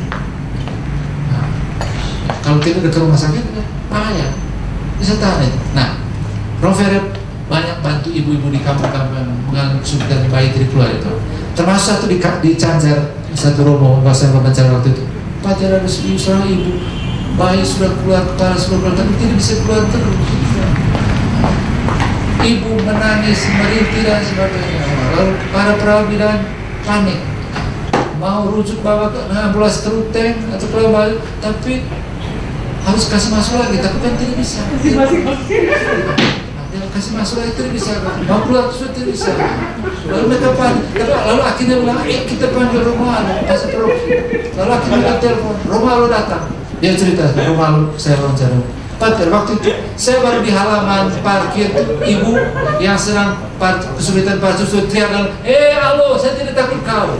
Nah, akhirnya, berarti bukan ibu itu, berarti tidak ibu itu sangat sopan. Dan hari itu dia tidak sopan saya, yang teriak itu bukan dia, setan. Lalu saya juga getah dan bilang, saya juga tidak takut kau, saya akan siram kau dari berkat, saya akan kau saya keluar sebentar. Lalu kemudian dia biasa lama telah mendapat dari takut malaikat Mikael, takut Bunda Maria, roh jahat takut air berkat dan garam berkat. Gabriel Amor Yesus di Roma itu katakan bahwa roh jahat teriak ketakutan yang luar biasa kalau diancam air berkat. Penutup pernah diskusi ilmiah teroris. Mungkinkah roh jahat dimanipulasi dan diajak untuk berbuat jahat? Menurut refleksi saya mungkin. Roh jahat itu dipercaya oleh orang Kristen, Islam bahwa ada dan memang dia jahat dan ingin menggoda manusia manusia. Jangankan kita ajak, kalau kita tidak ajak sudah ingin mencelakakan kita. Apalagi kalau ada manusia yang tawarkan kerjasama, pasti dia mau lah. Lalu yang kedua, mungkin kebutuhan roh jahat itu masuk dalam materi kemudian menjadi medium pesantren seperti yang akan kayu dan sebagainya. Menurut saya mungkin karena air berkat yang khususnya dalam gereja Katolik itu dalam teorinya, jadi air itu ada materinya. Lalu imam, uskup hanya ditugaskan untuk minta Tuhan tolong turunkan kuasamu untuk turun ke atas air berkat ini supaya air berkat berdaya persoalan selesai. Lalu diandaikan dia turun masuk juga air itu menjadi air berkat menjadi Tuhan itu di dalamnya. Kalau dipakai oleh orang yang beriman yang percaya dia akan berdaya guna gitu. Lalu saya bilang ya kekuatan jahat juga sama. Kalau saya minta saya masukkan kekuatan mobil makan kayu ini, dia masuk. Jadi kebalikan dengan yang putih tidak punya itu tidak masuk dengan memanfaatkan kekuatan jahat itu. Saya kira Mas, kalau saya cerita kasus tidak habis, tapi saya diminta untuk berhenti supaya beri kesempatan diskusi satu dua pertanyaan. Sekian dan terima kasih. Terima kasih banyak Pak Alex untuk presentasi yang cukup menarik ini. Rasanya waktu terlalu singkat, kelihatannya banyak yang masih semangat untuk mendengarkan ini, kuliah umum ini. Tema yang menarik, sangat aktual, sangat konkret untuk situasi kehidupan kita.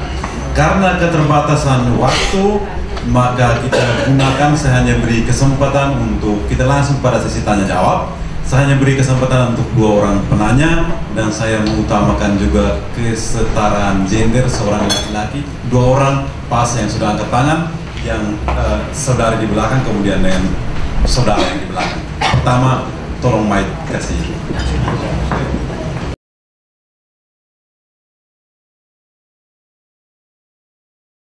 Malam ya untuk kita semua, partner.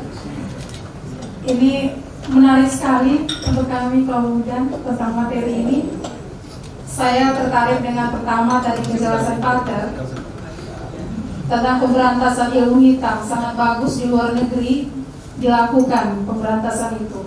Fakta yang terjadi untuk kita di Indonesia, khususnya di Maumere, kita tidak bisa dan tidak tahu membuktikan bahwa orang itu benar menggunakan ilmu hitam. Dan kendala terbesar, bagaimana kita memberantas ilmu hitam itu sendiri? Apakah ada cara untuk membuktikan itu secara iman Katolik atau secara gereja Katolik? Karena yang terjadi di masyarakat, mungkin ada paranormal, ya, para pendoa yang punya kemampuan lebih dan memberitahukan bahwa orang itu benar punya ilmu hitam atau gitu kan. Tapi kita tetap, masyarakat kita tidak berani untuk mengungkapkan itu, sehingga akan terjadi 2 kelompok. Ada orang yang akhirnya memilih jalan membawakannya ke dalam doa, berserah kepada Tuhan. Tapi ada yang lebih sadis, bahwa orang itu pasti akan balas perbuatan orang sebelah dengan kedukun yang punya ilmu hitam juga. Jadi menurut saya bahwa setan bersorak-sorak ya, bahwa semua manusia dia bawa ke lingkarannya. Apakah ini sebuah krisis iman sampai seperti ini terjadi? Kalau memang ini sebuah krisis iman, bagaimana kita sama-sama atasinya seperti apa? Karena mau kita menyangkal atau tidak, kita secara rahasia umum ini sangat meresahkan. Bahkan sudah sampai ke orang muda yang menurut kami, mungkin saya pribadi sendiri, saya tidak percaya bahwa ilmu hitam itu benar atau orang ini dibuat ilmu hitam. Itu saya pernah tidak percaya. Tapi kadang saya juga mengalami dan melihat secara langsung di tengah masyarakat. Kemudian Pater, ada pertanyaan lagi, bagaimana caranya kita bisa tahu atau caranya menangani orang yang sudah terkena ilmu hitam di tipe ilmu hitam tahap 2? Terima kasih. Baik, langsung berikan. Tentang black magic, saya mungkin juga mengalami hal itu dalam kehidupan saya. Yang pertama, satu kali saya mau pergi misa daun-daun di gereja Kelauan Kota.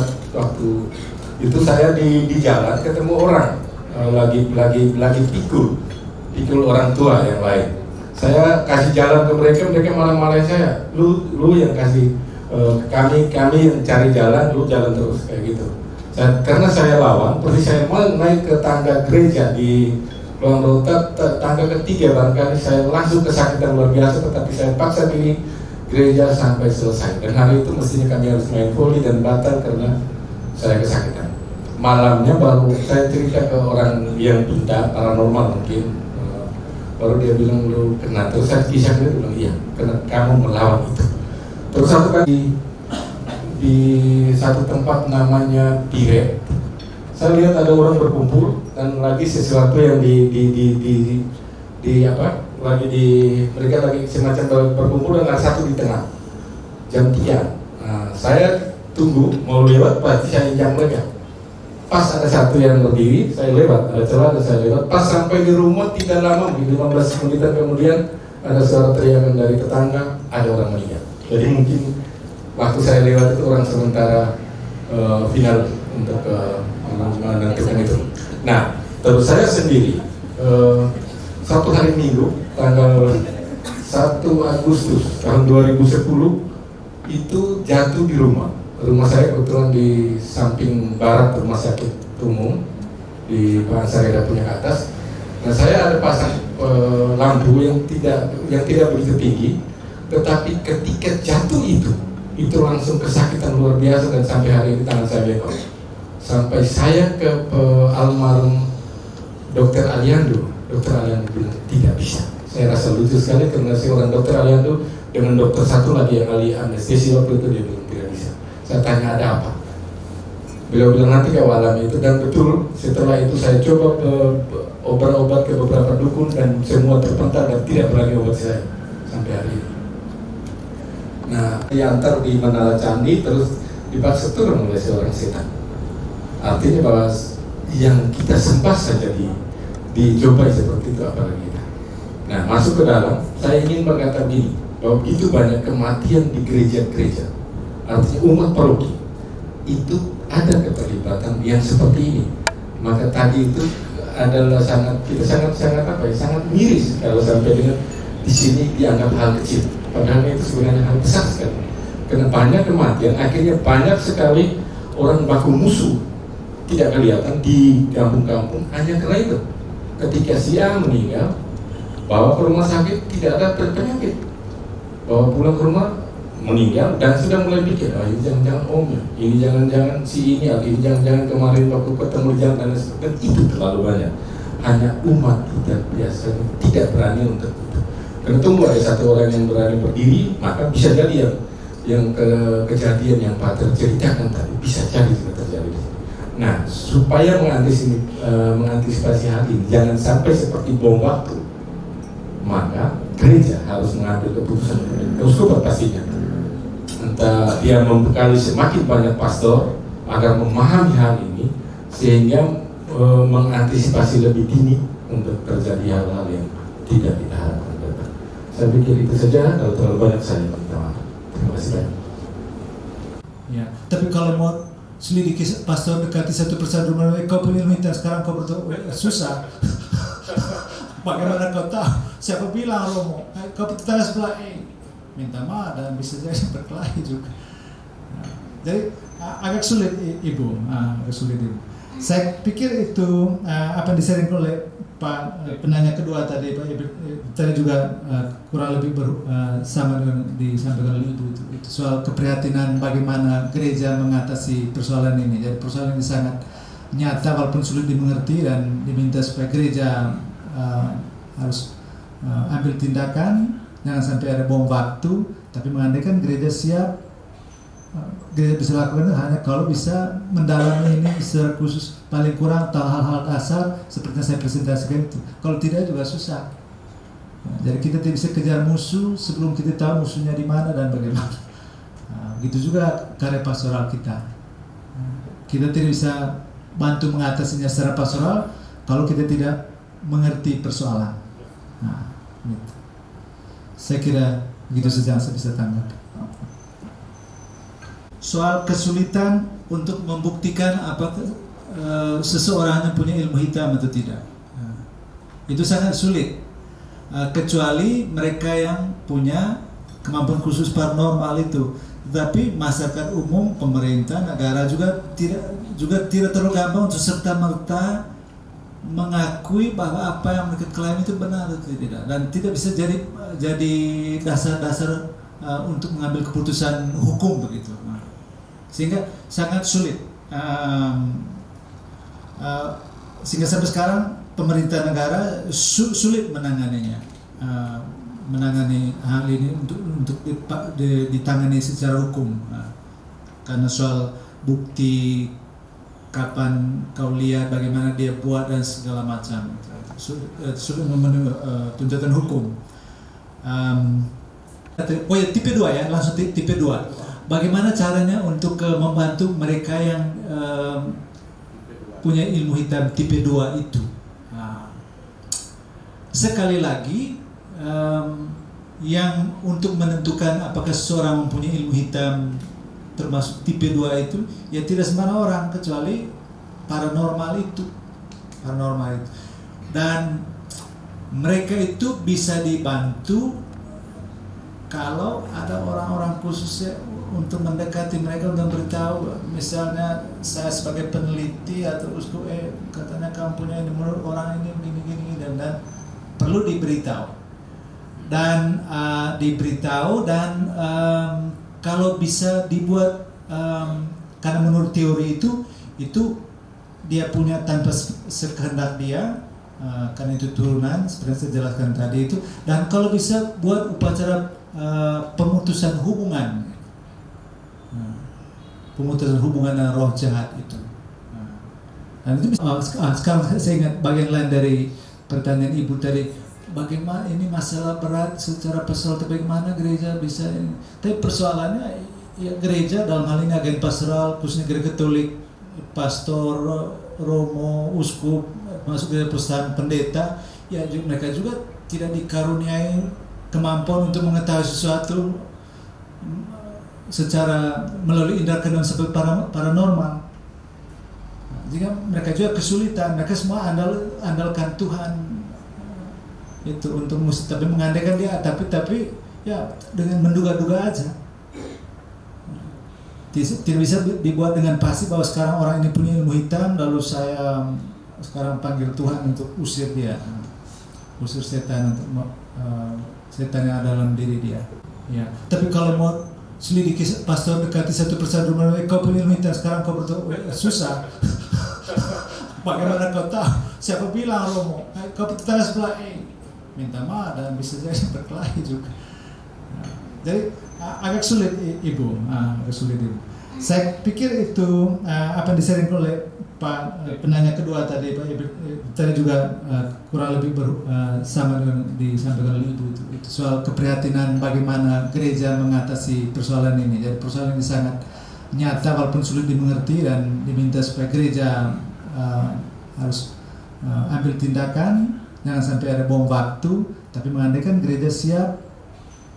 Gereja bisa lakukan hanya kalau bisa mendalami ini secara khusus, paling kurang tahu hal-hal dasar seperti yang saya presentasikan itu. Kalau tidak juga susah. Jadi kita tidak bisa kejar musuh sebelum kita tahu musuhnya di mana dan bagaimana. Begitu juga karya pastoral kita. Kita tidak bisa bantu mengatasinya secara pastoral kalau kita tidak mengerti persoalan. Gitu. Saya kira begitu saja yang saya bisa tanggapi. Nah, apa yang kita percaya itu saja dari saya. Terima kasih, saya kembali. Sekarang mengapa praktek black magic ini atau praktek ilmu hitam ini yang mencabut nyawa sekian banyak orang bisa terjadi, dan pertanyaan saya, mengapa Tuhan mengizinkan itu terjadi? Apakah Tuhan mengizinkan itu terjadi?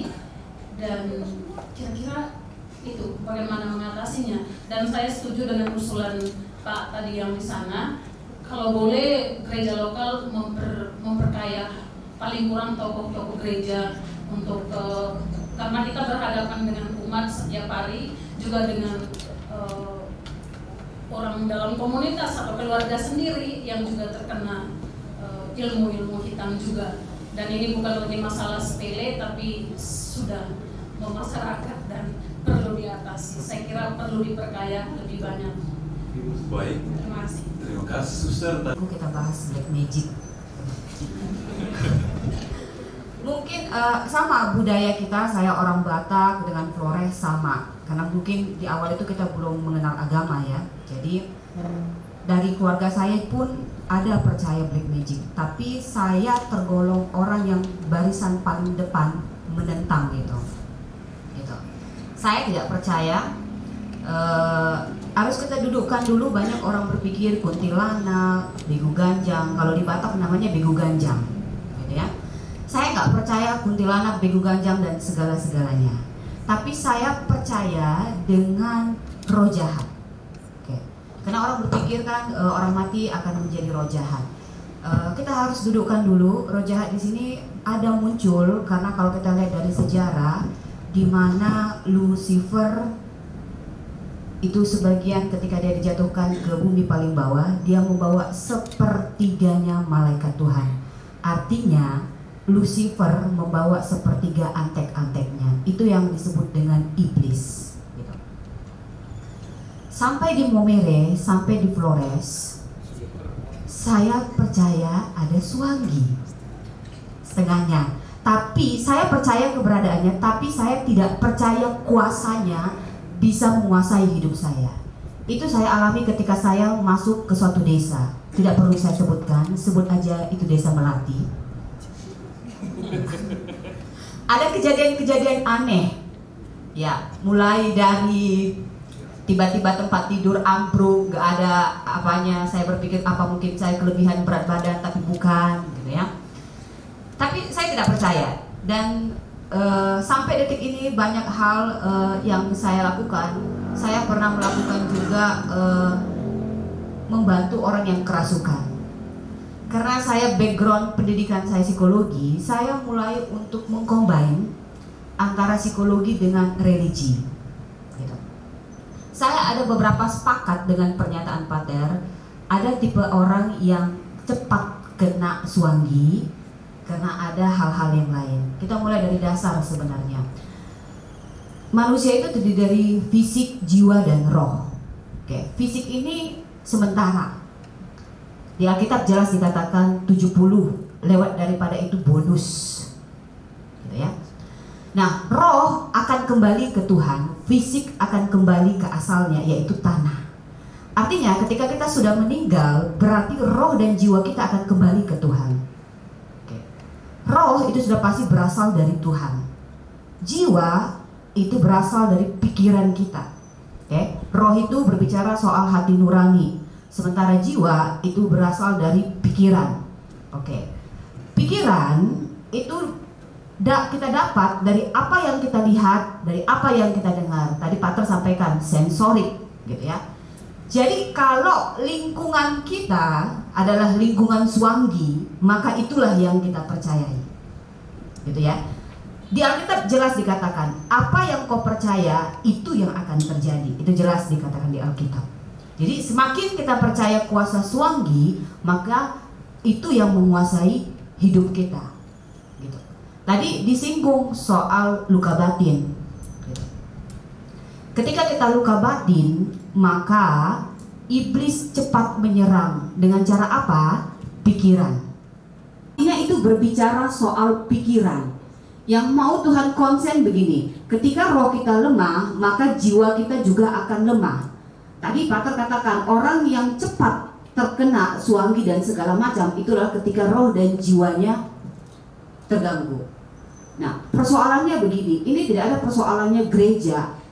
Semuanya manusia punya yang namanya free will, kebebasan, gitu.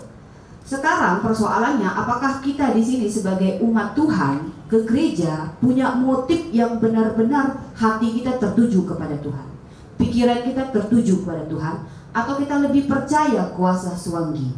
Saya coba baca di ayat Alkitab, itu dikatakan begini, 2 Timotius 1 ayat 7, sebab Allah memberikan kepada kita bukan roh ketakutan, melainkan roh yang membangkitkan kekuatan. Berarti secara lahiriah kita punya roh kekuatan untuk melawan kekuasaan iblis. Iblis akan menyerang dari pikiran. Makanya saya setuju, kita harus membenahi dulu yang namanya jiwa dan roh kita. Ketika jiwa dan roh kita kuat, maka serangan iblis melalui pikiran itu tidak akan terjadi.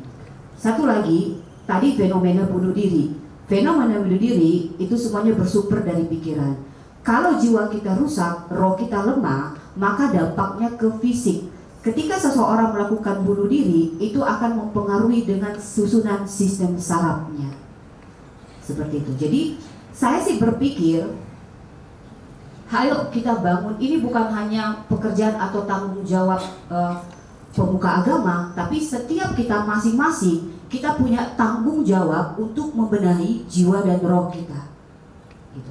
Jadi jangan lagi kita percaya akan kekuasaannya, karena apa yang kau pikirkan itu yang akan terjadi. Kita ini energi. Tadi Pater mengatakan ada orang ketika diajak bicara dia gemetaran gitu.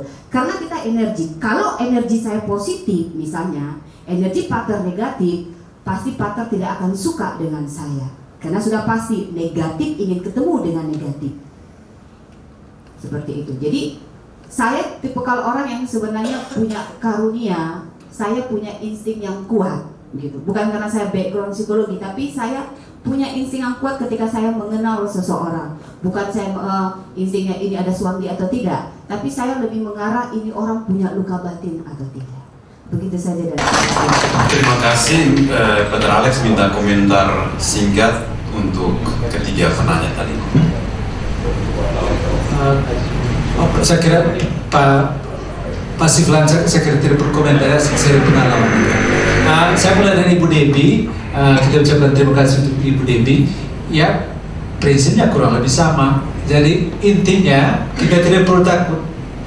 Ketika ada kitab suci, kita tidak perlu takut terhadap roh jahat. Kalau kita tidak takut, roh jahat tidak akan masuk. Lalu Ibu Debbie katakan tadi, ya penting kita tidak percaya setan. Ya, tidak percaya setan, tidak takut setan. Memang tidak perlu takut setan. Tapi tidak percaya bukan berarti kita percaya bahwa setan ada, tapi tidak perlu sembah dia karena dia tidak punya kuasa. Itu yang perlu dibedakan. Kemudian ya kita tidak perlu takut setan, tapi kita tidak perlu takut setan, tapi juga harus diimbangi ya kita juga harus jadi orang baik, bersih dan suci. Tapi kita tidak bisa katakan kita takut setan, tapi kalau kita hidup tidak betul, tidak suci dan sakit secara fisik sensitif aja. Jadi itu tetap prinsipnya sama menurut saya seperti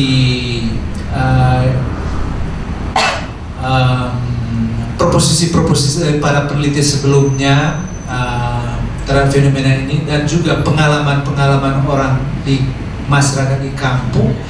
Jadi kalau kita sehat dan kuat jiwa dan raga, roh dan jiwa kita sehat, tegar dan kita bersih, umumnya dia mental dan tidak masuk. Sehingga itu mekanisme pertahanan diri kita ada di situ. Dan menurut saya hal yang sama berlaku untuk hal-hal lain. Ya, penyakit virus, kalau kita ada penyakit lainnya, dia tinggal lanjutkan saja.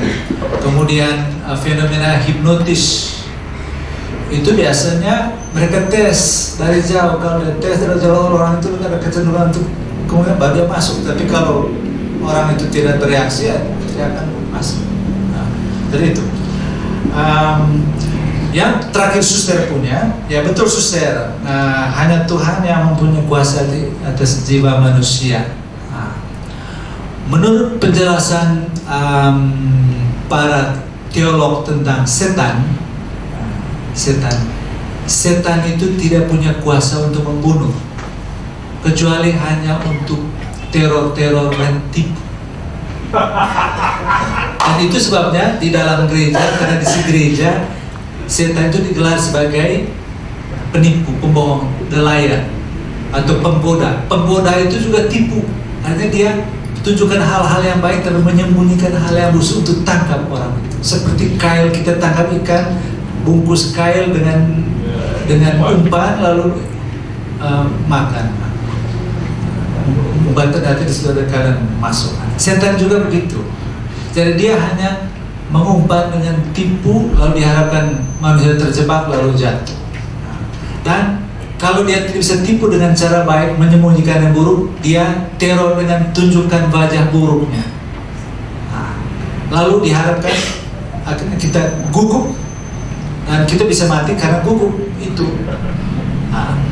Dan itu teori pada umumnya. Dan sekarang saya bisa mengerti di dalam masyarakat. Saya tidak fisika. Kalau kami di Manggarai itu ada istilah mereka bilang anjing besar, memang acumesin. Jadi orang lihat tiba-tiba ada anjing besar tinggi seperti kuda, seperti kuda. Lalu pertanyaannya, apakah ada betul? Diperkirakan, diduga sebenarnya hewan itu kecil, tetapi setan itu bisa membuat tipuan mata kita sehingga tiba-tiba dia besar, kita gugup dan bisa mati karena shock. Atau di Manggarai itu kenal Potivolo itu. Potivolo itu setan tiba-tiba dia tinggi macam bulan. Yang sebenarnya barang yang tidak ada atau pendek, tapi dia buat sekian tipuan mata kita sehingga tiba-tiba dia tinggi besar sampai langit dan kita gugup karena itu. Dan kita mati karena gugup. Nah, tadi sehingga setan tidak berkuasa membunuh kita kecuali hanya teror dan tipu-tipu, dan kita bisa semaput karena tipuan.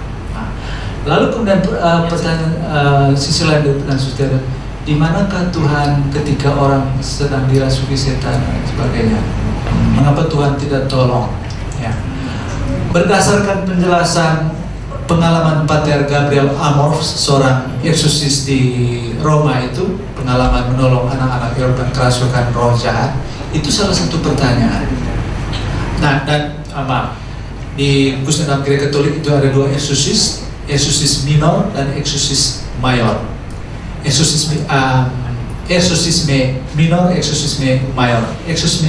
Eksorsisme minor itu upacara pengusiran roh jahat kecil dan semua pastor bisa buat dalam keadaan darurat. Ya. Tapi eksorsisme mayor itu upacara pengusiran roh jahat yang sedang merasuki seseorang hanya oleh seorang pastor eksorsis yang khusus diangkat oleh uskup. Dan seharusnya di tiap kuskupan harus ada. Dan di Indonesia baru Kuskupan Pontianak yang mempunyai pastor eksorsis yang diangkat khusus uskup. Dan khusus gereja Katolik pastor eksorsis itu seharusnya harus diangkat khusus. Alasannya mengapa dia diangkat khusus? Karena tidak sembarang pastor. Harus pastor yang baik, suci, iman kuat, dan tidak boleh begini kotor sedikit. Ya. Alasannya nanti ya, kalau pastor, sekalipun pastor usia setan, kalau kau juga setan dia lawan, kalau dia macam saya, dia tidak perlu dia bongkar dosa. Jadi pastor harus diangkat. Dan untuk eksorsisme mayor itu biasanya ada proses panjang untuk tahap penelitian sampai diambil keputusan bahwa ini bukan di rumah, bahwa ini bukan gangguan jiwa biasa, tetapi karena roh jahat. Itu psikolog dipanggil selidiki, ya. Kemudian dokter internis untuk selidiki, dan sampai kemudian disimpulkan bahwa ini bukan gangguan jiwa biasa, gila biasa, tapi ini roh jahat. Dan kalau itu disimpulkan, maka Pastor Yesus dipanggil dan baru dibuat upacara pengusiran roh jahat dengan Yesusnya mayor itu. Lalu terakhir pertanyaan saudara, di manakah Tuhan? Mengapa dia tidak tolong? Termasuk untuk kita Katolik yang percaya bahwa malaikat, orang kudus, satu-satu juga bisa tolong kita senama Tuhan. Di manakah mereka itu?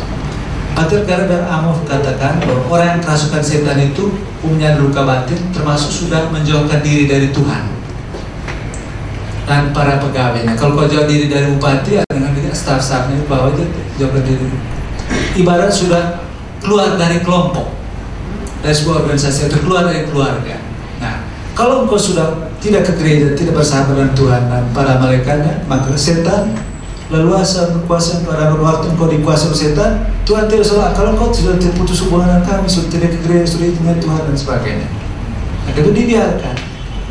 Dan karena itu waktu mereka ditolong itu, entah yang bersangkutan minta tolong atau paling kurang keluarganya minta tolong, maka yang bersangkutan syarat pertama bertobat, kembali kepada gereja, orang Kristen, dan percaya Tuhan dan terima sakramen dan sebagainya.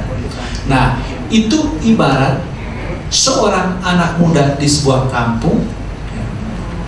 Kalau anak muda di sebuah kampung lalu dia dipukul oleh teman-temannya di kampung sebelah, semaput. Nah, lalu diberitakan, oh muat gede dipukul anak dari botir dinilai semaput ini. Lalu kalau dia anak baik, taat norma-norma masyarakat, maka orang Kunting akan rame-rame pergi tolong dia dinilai. Begitu, oh itu anak dia baik. Tapi kalau dia anak jahat, lawan norma masyarakat, lepas dia rasa dia, kan itu. Mereka tidak akan tolong. Nah, kurang lebih menurut Pater Gabriel Amorth, orang-orang kerasukan setan itu, kalau menurut pertanyaan di mana kata, ya kan dari sendiri sudah teringat Tuhan, maka Tuhan tidak bantu, termasuk pegawainya malaikat orang kudus. Kau bukan orang kami, kau sudah tinggalkan kami. Ya. Terima kasih. Sebagai bentuk terima kasih untuk Pater Alex, kami siapkan ada sertifikat seperti biasa ini. Terima kasih banyak Pater Alex untuk pemaparan makalah hari ini.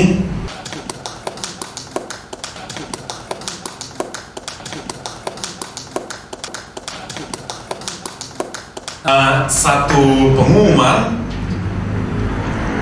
tanggal 1 atau 2 minggu mendatang, hari Sabtu 2 minggu mendatang akan ada kuliah umum lagi. Itu temanya tentang apakah darah Kristus itu tidak cukup melindungi kita dari kekuatan setan, atau kita masih butuh darah hewan yang dikorbankan, entah itu darah yang ditumpahkan di mana-mana, di masbah atau di rumah-rumah adat kita ini. Kalau pulang kampung ada acara adat, pasti kita juga ikut ritus-ritus seperti itu.